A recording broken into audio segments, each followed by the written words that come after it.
జాతీయ ప్రధాన కార్యదర్శి గౌరవ పార్లమెంట్ సభ్యులు శ్రీ బండి సంజయ్ కుమార్ గారి దిష్టిబొమ్మను దగ్ధం చేయడాన్ని మా బీజేవైఎం జమ్మిగూడ పట్టణ ద్వారా శాఖ ద్వారా తీవ్రంగా ఖండిస్తూ నిన్న కొన్ని చిల్లర మాటలు మాట్లాడుతూ మీరు అన్నం ప్రవీణ్ చిల్లరగా మాట్లాడుతూ అన్నం ప్రవీణ్ గుర్తుపెట్టుకో, నువ్వు ఏ పార్టీ అధికారంలో ఉంటే ఆ పార్టీ కండువా మారుతూ నువ్వు బండి సంజయ్ కుమార్ గారిని విమర్శించే స్థాయిని కాదని చెప్పి నువ్వు తెలియజేస్తూ ఇంకొకసారి కనుక మీరు చిల్లరగా వల్లరగా మాట్లాడి బండి సంజయ్ కుమార్ గారి మీద చిల్లరగా మాట్లాడితే మీకు పుట్టగతులు ఉండే అని చెప్పి కూడా తెలియజేస్తూ మరి సంజయ్ అన్న గారు ఒక ఆర్ఎస్ కార్యకర్త నుంచి ఏబీపీ నాయకునిగా యువమోర్చా నాయకునిగా ఉండి ఇలా కేంద్ర హోం సహాయ మంత్రి ఎదిగిందంటే సంజయ్ అన్న కుమార్ గారి కష్టఫలం.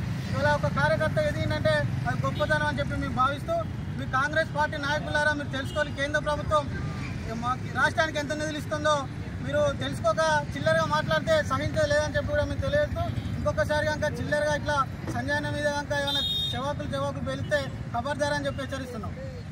భారతీయ జనతా యువమోర్చా జమ్మిగూడ పట్టణ శాఖ ఆధ్వర్యంలో ఏదైతే పట్టణంలోని చౌరస్తాలో యూత్ కాంగ్రెస్ నాయకులు సంజయ్ అన్న గారు తీసుకోమని దానం చేయడం జరిగిందో దానిని మించిన వ్యక్తులు చేసిన ఇంకోటి లేదు.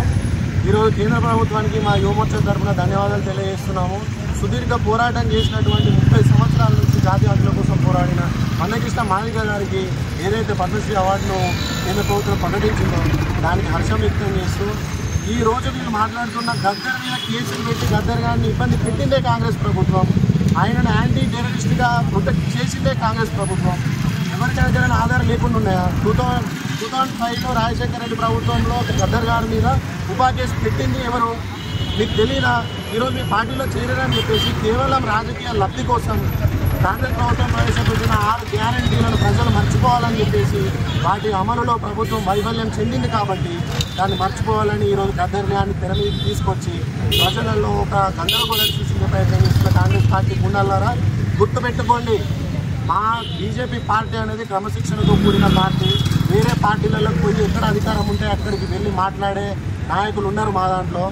మీరు ఈరోజు మాట్లాడుతున్నారు మా సంజయ్ అన్న గారు ఏబీవీపీ కార్యకర్త నుంచి కార్పొరేటర్ నుంచి ఎంపీ గారై ఎంపీ నుంచి రాష్ట్ర అధ్యక్షుడు జాతీయ ప్రధాన కార్యదర్శి అయ్యి ఇప్పుడు కేంద్ర సహాయ మంత్రిగా కొనసాగుతున్న వ్యక్తిని మీరు ఇట్లాంటి చిల్లర మాటలు మాట్లాడడం మీ స్థాయి అది కాదు. గుర్తుపెట్టుకోండి, స్థాయిని మించిన మాటలు మాట్లాడితే రేపు మీరు అన్నట్టుగానే మీ గ్రామాలలో పట్టణాలలో యువమోర్చా ఆధ్వర్యంలో మీ నాయకులను ఎక్కడికక్కడ అడ్డుకుంటామో ఈ కానుంచి మీరు తప్పుడు వ్యాఖ్యలు చేస్తే గనక మా దగ్గర నుంచి ఎలాంటి రిప్లైలు వస్తాయో కూడా మీరు ఎక్స్పెక్ట్ చేయలేరు.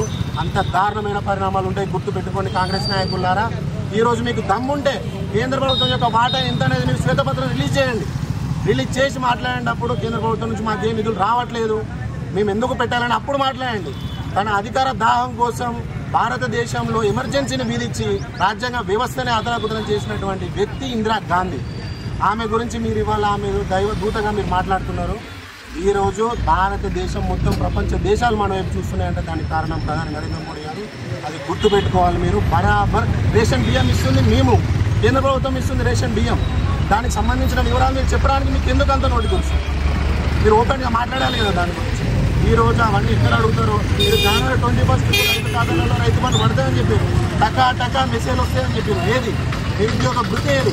కళ్యాణ లక్ష్మికి తులం బంగారం ఇస్తామన్నారు, ఆ బంగారం ఏది? ఇంతవరకు ఏది కూడా వీళ్ళు ఇచ్చింది లేదు, చేసింది లేదు. ప్రజల మధ్యలో ఏదో గందరగోళం సృష్టించి రాజకీయ పబ్బం గడపాలని ఈరోజు వీళ్ళు ఈ విధమైన కార్యక్రమాలు చేపడుతున్నారు. ఖబర్దార్ గుర్తుపెట్టుకోండి, ఇప్పటి నుంచి మీరు ఏమైనా మాట్లాడితే దానికి ధీటుగా సమాధానాలు ఉంటాయి, ధీటుగా కార్యాచరణ ఉంటుంది. గుర్తుపెట్టుకోండి. భారత్ మాతాకి, భారత్ మాతాకి. ఒక్క నిమిషం.